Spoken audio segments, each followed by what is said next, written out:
Hey guys, welcome back. Thanks for joining me this week. So for this week's video, I was going through a couple of different topics that I was thinking of doing, and you guys are actually going to dictate this week's video. There was a real theme this week, over the last couple weeks, with the comments and the questions that I was getting, and you all wanted more information on how to deal with someone, a toxic person, emotionally abusive person, narcissistic person that you can't go no contact with.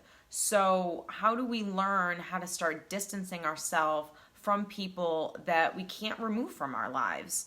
And so for this video this week, I want to go over some things that can help you to begin to distance yourself and kind of create that bubble that I always talk about. Now, if you haven't already, don't forget to hit that subscribe button down below. Don't forget to click on the little notification bell so you can be in the loop when I do upload my latest video. So let's get right into this week's video. So one of the biggest things that will help you when you're dealing with someone who is unhealthy, emotionally abusive, narcissistic, it really doesn't matter, in terms of distancing yourself from this person, is you have to accept this person for who they are. And that sounds really simple, but the fact of the matter is, when we come in contact with someone who is emotionally abusive, who's just toxic and unhealthy, maybe narcissistic, it doesn't really matter, just someone that's not good for us, a lot of the times we take things personally that they're doing, or there's this part of us that wants us to,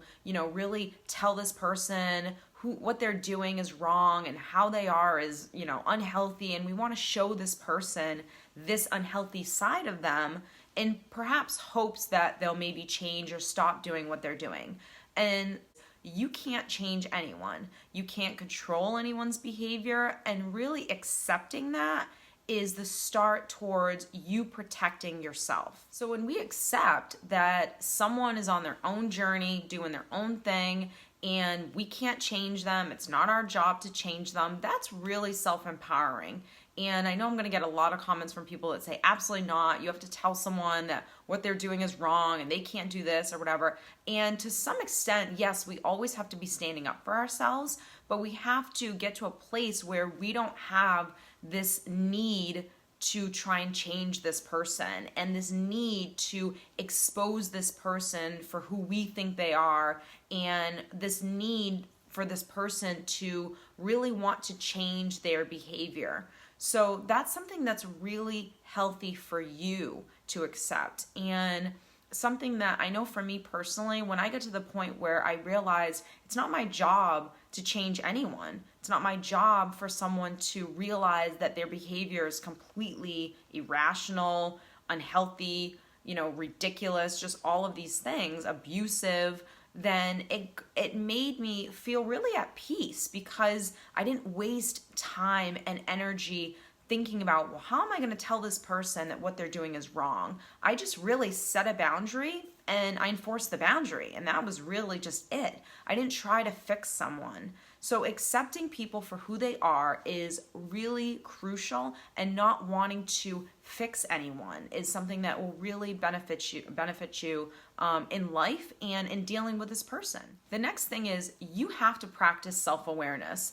So self-awareness is so important in so many aspects of your life, but really practicing self-awareness when you're dealing with this person. So you have to know, who are the people in my life that are emotionally abusive, that are toxic, that are unhealthy. If you don't know who those people are, then you're going to probably be abused. If you have those internal wounds, you're going to react because you're just going off of other people's negativity and projections and their own insecurities and stuff, their own emotional abuse. And if you're not good to go and you've healed everything, you're going to take that stuff on, you're going to react. So when we practice self-awareness, we're going into, okay, I know who this person is that's abusive in my life, and every time I know I have to be in a situation with them, I'm very aware of the things that they do that I feel are abusive. So they may not think that they're abusive, and that doesn't matter, but these are the things that I know that this person does that either pushes my buttons or gets under my skin or does the thing that's really hurtful and disrespectful. Like, you have to know these things. You have to be aware of these things. So that way, when you have to contact this person, when you have to interact with them, it's just having that self-awareness gives you home field advantage, because that means that, okay, I'm in control of this situation. I know what this person does that hurts me or gets into my skin.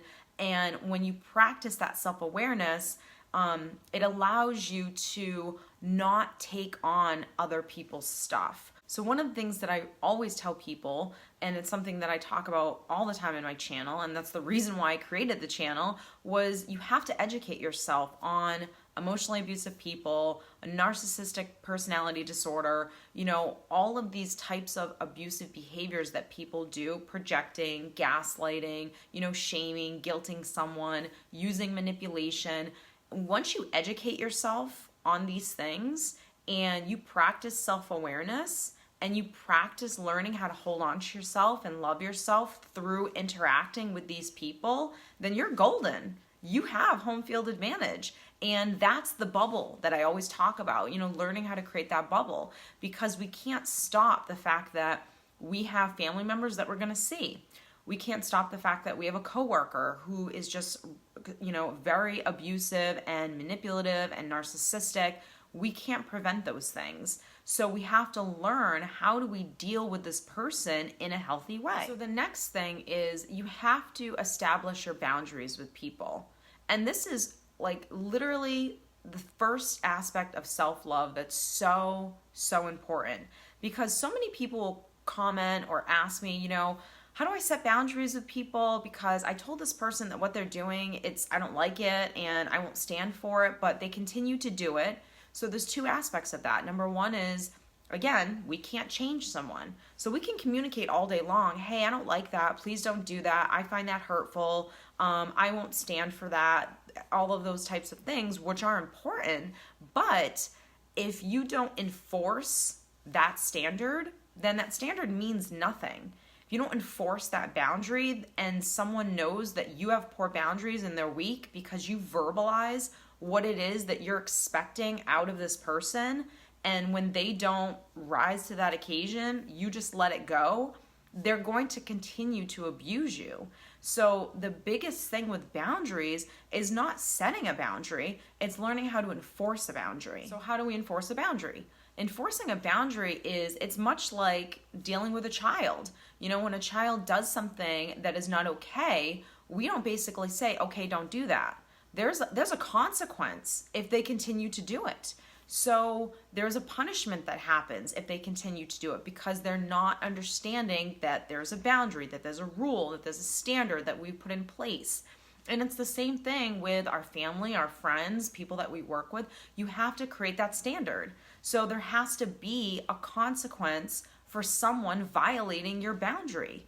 So if your boundary is, please don't speak to me in a disrespectful way, don't yell at me, don't give me a passive aggressive, tone, or whatever the situation is, there has to be a consequence when someone continues to do it. So if someone's continuing to violate a boundary and you're not setting that standard and enforcing it, the abuse is just going to continue.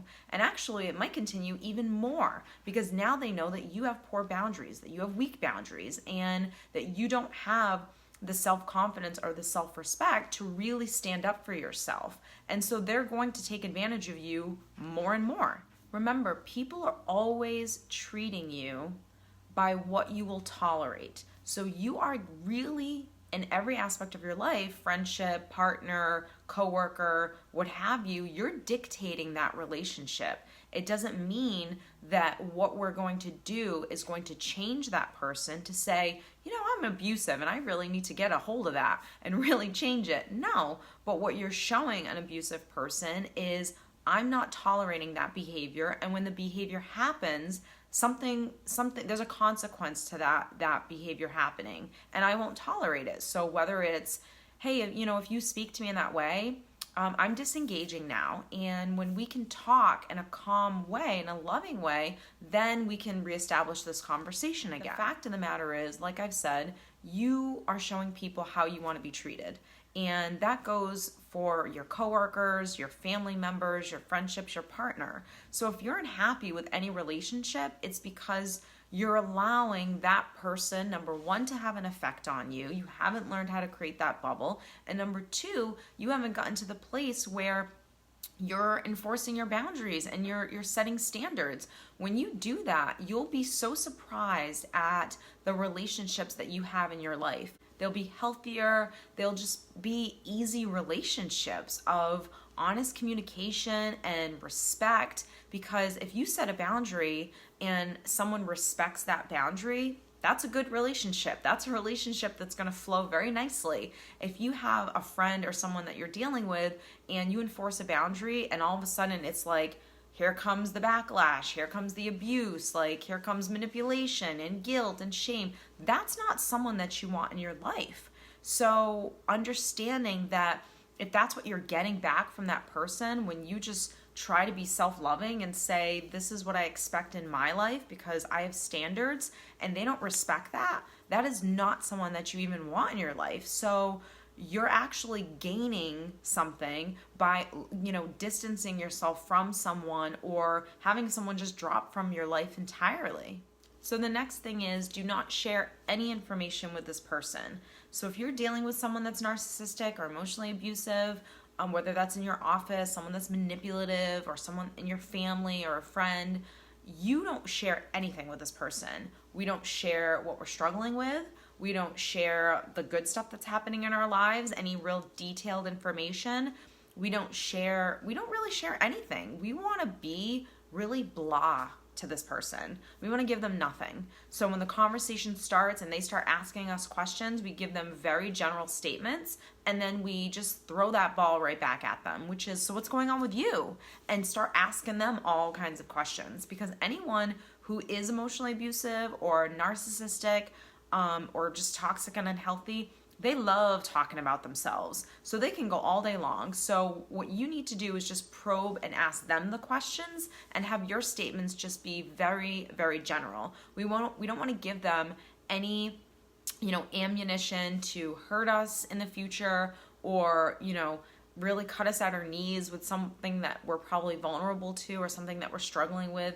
We don't want to be human with these people, essentially. We just want to come to the table, again, general statements, and just focus the conversation on that other person. Keep asking them questions, and I guarantee you they will be more than happy to just talk about themselves throughout the entire conversation. So the next thing is learning how to protect yourself emotionally. This is the bubble. This is making sure that we're not taking on other people's projections. We're not, dealing with that manipulation. We're not feeling any guilt or shame. We're not taking any of that stuff on, because we need to have tools in order to allow us to have conversation and allow us to interact with someone. And it's a practice. And this is definitely something that not only takes practice, but it takes a lot of self-love. Because when you're dealing with someone that is narcissistic, that's emotionally abusive, it doesn't matter how much you educate yourself on this stuff. We're human beings. And when someone says something that's hurtful and, just unnecessary, we're human. It's going to hurt. It's going to sting for a minute. And the way you can tell if you're getting to a better place with this person is, how long does the sting happen? Does it happen so much where you go back to your desk, or you leave the party where this person was at and you're just enraged and you're like, why would this person say this?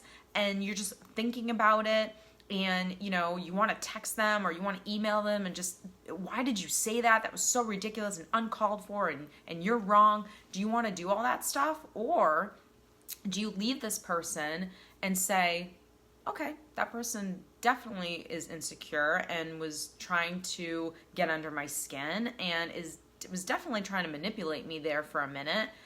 But I'm so proud of myself, because throughout the whole thing, I walked into that interaction saying, I'm going to hold on to myself. I'm going to love myself. I'm going to know who the person is that I'm dealing with, and I'm not going to take any of that stuff on. That's when you really know you're getting to a great place with this person. But again, this is stuff that takes practice, and it takes you really learning how to love yourself, which means I love myself more my energy, my vibration is more important than me getting wrapped up in the negativity and drama of this person. So that's something that is so, so important when you're dealing with these types of people that we can't escape. We have to deal with them. As much as I can give you information on how to learn how to create that bubble and distance yourself from someone and things of that sort, it does get to a point where you have to determine whether or not this environment is good for you, because this stuff is not easy stuff to deal with. It is not easy to every day have to go into work and deal with someone that is manipulative and rude and unhealthy and hurtful. It isn't easy, being married to someone who's emotionally abusive 24 hours a day and manipulative and narcissistic, or having a friend that's maybe just selfish and hurtful, or any relationship, even a family member. There's nothing that says that we're bind to people for the rest of our lives. So you have to determine who are the people that should be in my life that are good for me, and who are the people that I need to let go. And it's not easy. The people that you surround yourself with really will make or break your life. So take an inventory of who are the people in my life that I have to deal with. And do I want to keep this relationship going? Do I feel good after I leave this person? Is this person healthy? Are they emotionally abusive? And do I really have to deal with them?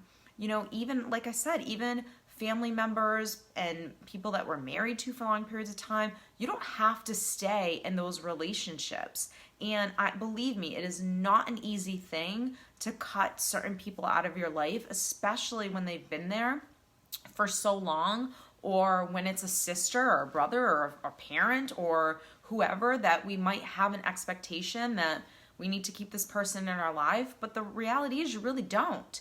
And again, it's not easy to do, but I do think that it's harder to keep someone in your life that is emotionally abusive, that is narcissistic and unhealthy, than to cut someone out of your life. Neither is an easy choice. Cutting someone out of your life is not something that's easy to do, but it is better than having to constantly work at a relationship, constantly having to arm yourself before you deal with this person, always creating that bubble. It becomes emotionally draining to deal with certain people. So when you begin to really love yourself, you will definitely take an inventory, because now you're starting to create a great life, and you're happy and you're feeling content, and you're noticing that there's just drama with this person, or this person is very unhealthy, and when I leave this person, I don't feel good about myself. That's not someone that we want in our day-to-day life. So I hope that this video has helped you guys out there understand some ways and things that you can start thinking about so you can distance someone from your life, and maybe even giving you some insight on whether or not there are certain people in your life that you should keep in your life. So definitely take an inventory of the people that you are surrounding yourself with and determine whether or not someone is actually good for you. So again, I hope you guys enjoy the video. Keep the comments coming. I will put links below to all of my social media, so don't forget to follow me on Facebook and Instagram, and I will see you next week.